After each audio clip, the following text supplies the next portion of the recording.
As we've been reporting, the acting Capitol Police Chief is out today with a new warning about the extremist groups that stormed the Capitol on January 6th, today underscoring the ongoing threat to the U.S. government. Chief Yogananda Pittman telling lawmakers at a hearing today that militias have said they want to, quote, blow up the Capitol and kill as many members as possible during President Biden's first official address to Congress, which has not yet been scheduled. Joining our conversation, Congressman Sean Patrick Maloney of New York. Congressman, we were watching and it caught us as newly public information about the ongoing threat there. And I wonder if behind the scenes there's something we're not seeing from the Republicans. Are they shaken from their partisan trance by testimony like that? Well, no, in a word, they're not, because they are just wrapped around the axle of some very dangerous conspiracy theories and elements in their own party that continue to spread the big lie that the election was stolen. And it had consequences: the violent attack on the Capitol, the murder of a police officer, the deaths of other people. Unfortunately, I can't report to you that they've rediscovered reality. No. I thought I'd try.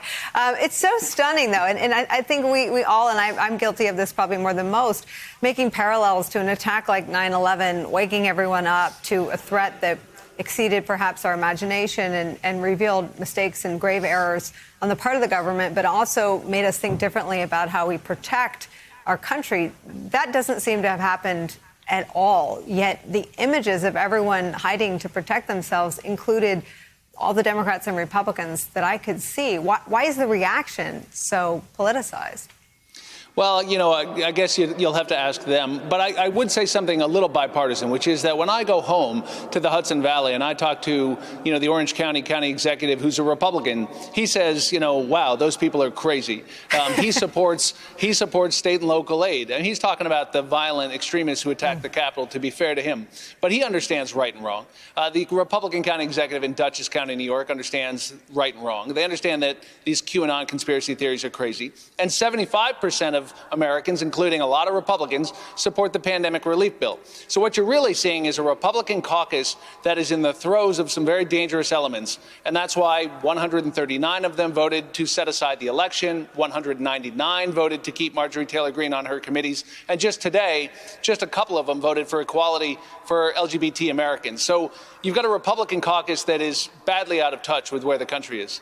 No, you're right. I mean, and I think that's why this story of throwing down with the most extreme elements in American political life is, frankly, out of step. But you talked about the other breaking news today. The House voted 224 to 206. There were 3 Republicans who joined all Democrats in supporting the Equality Act.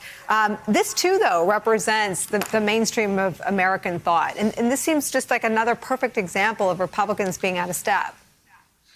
Can I just tell you, so I've been with my husband for 28 years, 22 of those before we were married. We've raised 3 children during that nearly 3 decades. I was thinking about my family when I spoke on the floor today, when I presided for the second time over the passage of the Equality Act. 2 years ago when we did this, 8 Republicans supported it. Today it was 3. They're going the wrong way.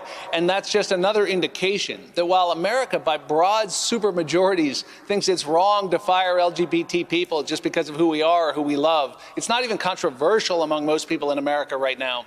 Here in Washington, in that Republican caucus, only three out of more than 200 would support equality for LGBT Americans. So I hope people understand this is a caucus that is dangerously out of step with where the American people are on this, the pandemic, and other things.